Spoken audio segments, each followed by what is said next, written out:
اعوذ باللہ من الشیطان الرجیم بسم اللہ الرحمن الرحیم سامعین و ناظرین السلام علیکم ورحمۃ اللہ وبرکاتہ۔ اردو گرامر کے ساتھ آپ کی خدمت میں حاضر ہوں۔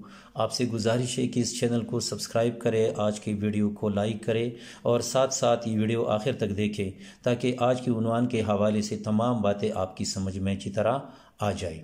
اردو گرامر میں آج ہم نے جس عنوان کا انتخاب کیا ہے وہ ایک روداد ہے کہ ہم اسی حوالے سے روداد کس طرح لکھیں گے، اور یہ عنوان ہے یوم والدین، جسے انگریزی میں اینول ڈے بھی کہتے ہیں، یا ہم اس کو اردو میں سالانہ تقریبی انعامات اور اسناد وغیرہ بھی کہتے ہیں۔ تو اگر سوال اس طرح آ جائے کہ آپ یوم والدین یا سالانہ تقریب کی روداد لکھیے جس میں انعامات اسناد وغیرہ کو تقسیم کیا گیا ہے، تو ہم وہ کس طرح لکھیں گے؟ ملاحظہ کریں کہ بہترین طریقہ یہ ہے کہ اس طرح پیراگراف کی صورت میں ہم شروع کریں کہ ہمارے کالج میں ہر سال مختلف نصابی اور ہم نصابی سرگرمیاں ہوتی رہتی ہے جن میں ہمارے کالج کے طلباء بڑھ چڑھ کر حصہ لیتے ہیں۔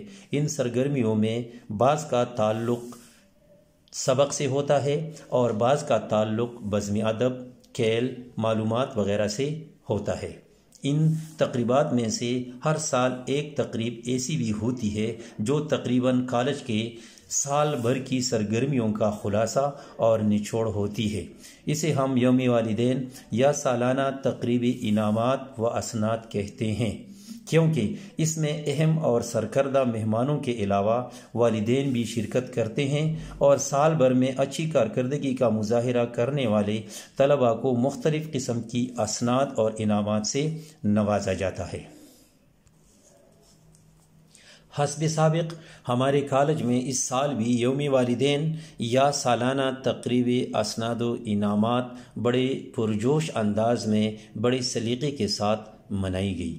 مذکورہ تقریب کے لیے تاریخ کا اعلان ہوتی ہی ہم نے اس کے لیے بھرپور تیاریاں شروع کی، ساتھ ہی مہمانوں کو پہلے ہی سے دعوت نامے بھیجے گئے۔ تقریب سے ایک دن قبل تمام تیاریاں مکمل کر دی گئی، ہال کو مناسب حال سجایا گیا، مہمانوں اور طلباء کے لیے نشستوں کا بہترین انتظام کیا گیا۔ اس دن ہم شام تک کام کرتے رہے اور شام کو گھر آ گئے۔ تمام تیاری مکمل کی یا تمام تیاریاں مکمل کی اور ذرا جلدی سو گئے کیونکہ اگلے دن ہمیں پھر سے معمول سے پہلے اٹھنا تھا۔ ہم اگلی صبح سویرے اٹھے، نماز اور ناشتے سے جلدی فارغ ہو کر سیدھے کالج گئے۔ وہاں ابھی چند ہی طلباء آئے تھے۔ تقریب کی میزبانی کی ذمہ داری میری تھی، اس لیے میں خود تیار کرنے میں مصروف ہو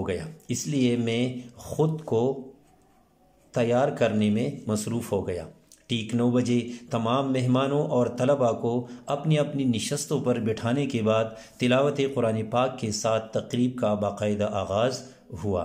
اس کے بعد نعت رسول مقبول صلی اللہ علیہ وآلہ وسلم پیش کی گئی۔ جناب پرنسپل صاحب نے آ کر تمام مہمانوں کا شکریہ ادا کیا اور استقبالیہ کلمات کہے۔ پھر انعامات کا سلسلہ شروع ہوا۔ انعامات کو 3 حصوں میں تقسیم کیا گیا تھا۔ نمبر 1، نصابی سرگرمیوں میں اچھی کارکردگی کرنے والے طلباء کے انعامات۔ نمبر 2، غیر نصابی خصوصاً ادبی اور کھیلوں کی سرگرمیوں میں اچھی کارکردگی دکھانے والے طلباء کے انعامات۔ اور نمبر 3، اخلاقی، صفائی، حاضری وغیرہ کے حوالے سے اچھی کارکردگی کا مظاہرہ کرنے والے طلباء کے انعامات۔ سب سے پہلے نصابی سرگرمیوں میں تیسری پوزیشن لینے والے طلباء میں انعامات تقسیم کرنے کے لیے ہمارے کالج کی چیف پراکٹر صاحب کو بلایا گیا۔ انہوں نے اپنی دست مبارک سے طلباء کو میڈل اور اسناد سے نوازا۔ اس کے بعد سال دوم کے طاہر نواز نے والدین کی اطاعت کے عنوان پر ایک پراثر تقریر پیش کی۔ آپ نے دیکھ لیا کہ اس کو ہم واوین میں بند کریں گے کیونکہ یہ خاص بات ہے، تو اس طرح لکھیں گے کہ اس کے بعد سال دوم کے طاہر نواز نے والدین کی اطاعت کے عنوان پر ایک پراثر تقریر پیش کی۔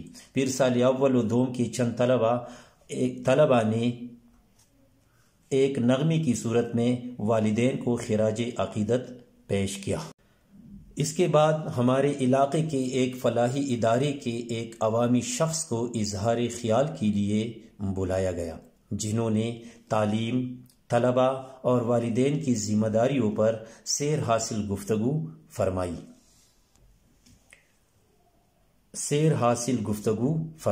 اس کے بعد اس معتبر شخص نے نصابی حوالے سے دوسرے پوزیشن لینے والے طلبہ میں میڈل اور سرٹیفکیٹس تقسیم کیے۔ پھر ایک طالب علم نے ماں کے عنوان سے ایک خوبصورت نظم پڑھ کر حاضرین کو رلایا بھی اور محظوظ بھی کرایا۔ پھر پہلے پوزیشن لینے والے طلبہ میں شیلڈز اور سرٹیفکیٹس تقسیم کیے گئے۔ اس کے بعد مہمان خصوصی کو اظہار خیال کے لیے بلایا گیا۔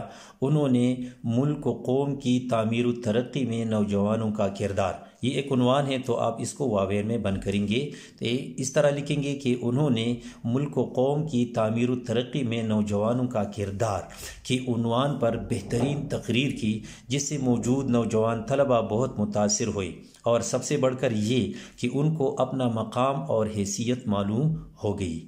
پھر مہمان خصوصی نے غیر نصابی سرگرمیوں جیسے ادبی کھیلوں وغیرہ میں اچھی کارکردگی دکھانے والوں میں انعامات تقسیم کیے۔ اب تقریب تقریباً اپنے اختتام کو پہنچ رہی تھی، اس لیے صدر مجلس کو اخلاقی، صفائی، حاضری وغیرہ کے حوالے سے اچھی کارکردگی کا مظاہرہ کرنے والے طلبہ میں انعامات تقسیم کیے اور پھر ایک پراثر تقریر کی۔ یہ تقریب شعبہ اسلامیات کے جناب ظہیر صدیقی صاحب کی اختتامی دعا کے ساتھ اپنے اختتام کو پہنچی۔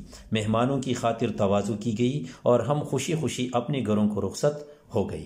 تو آپ نے ملاحظہ کیا کہ ہم یوم والدین یا اینول ڈے کے حوالے سے اچھی رودات کس طرح لکھ سکتے ہیں۔ امید ہے کہ آپ اچھی طرح سمجھ گئے ہوں گے۔